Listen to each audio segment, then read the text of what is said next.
Proclamação do Evangelho de Jesus.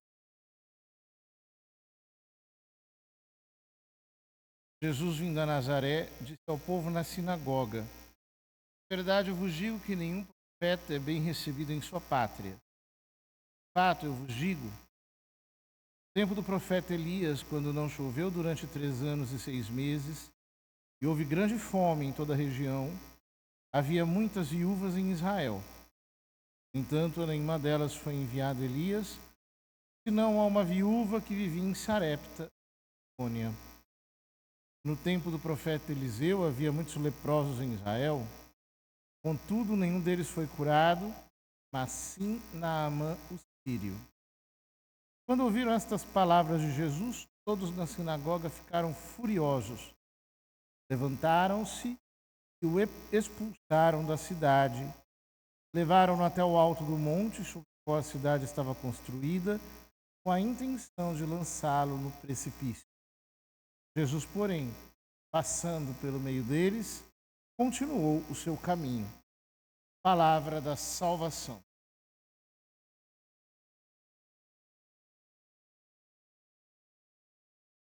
Queridos irmãos, a liturgia de hoje nos apresenta esse grande contraste. De um lado, a salvação de Deus aberta a todos os povos e que muitas vezes alcança mesmo aqueles que, estando longe, maravilham-se com a exuberância da graça, com a novidade daquilo que só Deus sabe fazer. Enquanto Jesus diz que um profeta não é aceito em sua pátria. Ou seja, aqueles que estão perto estão longe. E muitas vezes aqueles que são de longe estão perto, encontram com mais facilidade ao Senhor. Por que isso é assim? Isso é assim porque nós, seres humanos, temos sempre a tendência de banalizar aquilo que já conhecemos. Digamos que apareça um animal qualquer que seja desconhecido para nós. Aquilo, no primeiro momento, nos maravilha, nós ficamos impressionados. Nossa, que bicho é esse? Aí, alguém diz, isso é um coati. Explica para mim, coati.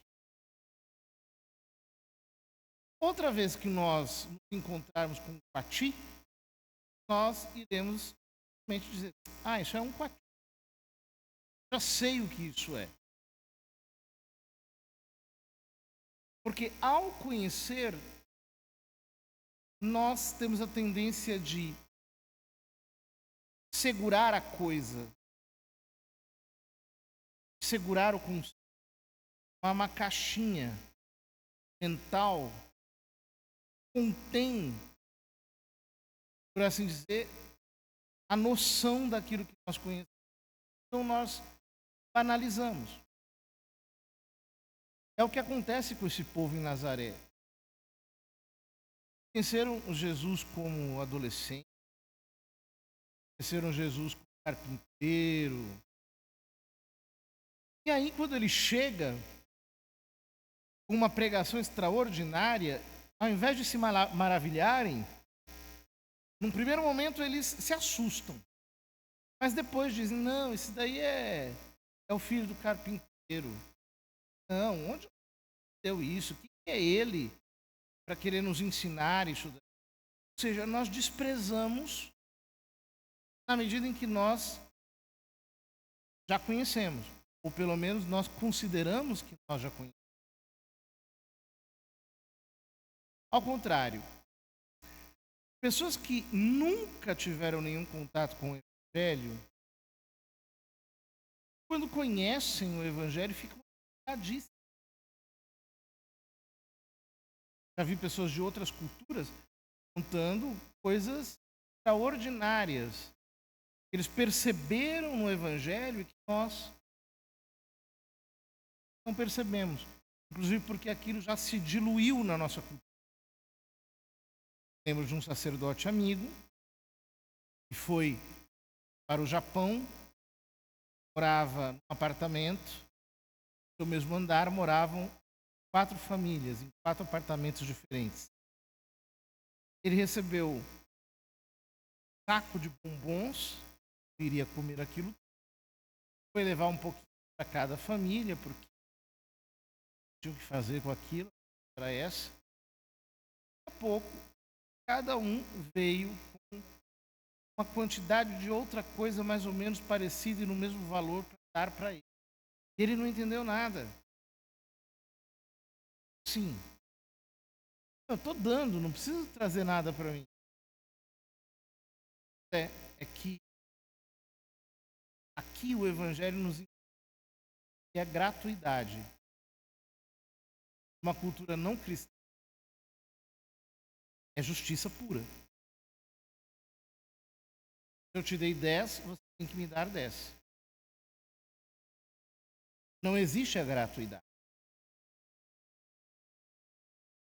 O problema é que quando nós não nos damos conta da originalidade do Evangelho, nós fatalmente acabamos por barrar em Deus sem perceber que é Ele.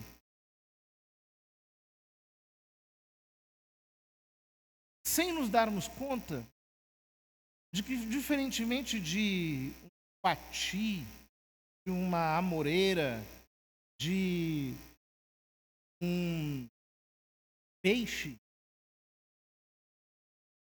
Deus não pode ser tido em nenhum dos nossos pensamentos.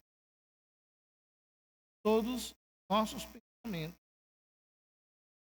são incapazes de apreender a imensidão que Ele é.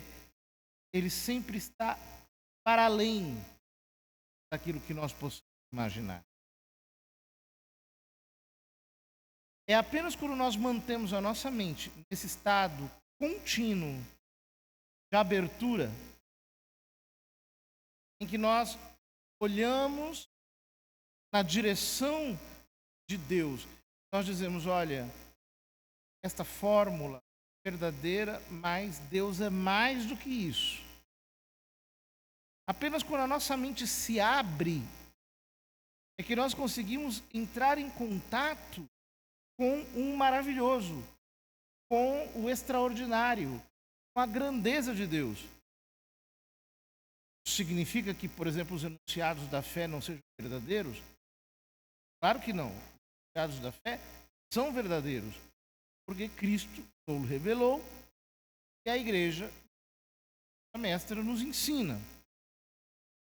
Porém, experimentar Deus sempre estará muito além do que a nossa inteligência possa delinear. Deus transcende. Sempre transcende qualquer compreensão que nós possuímos. Esse é o único caminho para nós colocarmos sob suspeita as nossas banalizações. Será que nós não banalizamos, por exemplo, sacramentos? Confessando de qualquer maneira, comungando distraidamente, em pecado, o que seria trágico. Será que nós não banalizamos a palavra de Deus?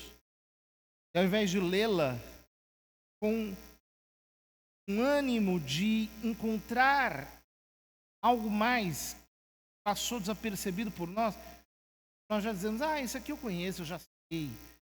Então nos fechamos para uma novidade que Deus queira nos mostrar ali. Será que nós não banalizamos a oração? e rezamos apenas para cumprir um dever, quando na verdade a oração deveria ser um colóquio íntimo, que a nossa alma se abre para o infinito. Portanto, pode receber um toque divino que a deixará cada vez mais com ânsias de transcender. No fundo, o que nós podemos nos perguntar nessa quaresma é: será que eu não acho Deus demais? Por isso, eu me fecho para a possibilidade de conhecê-lo mais?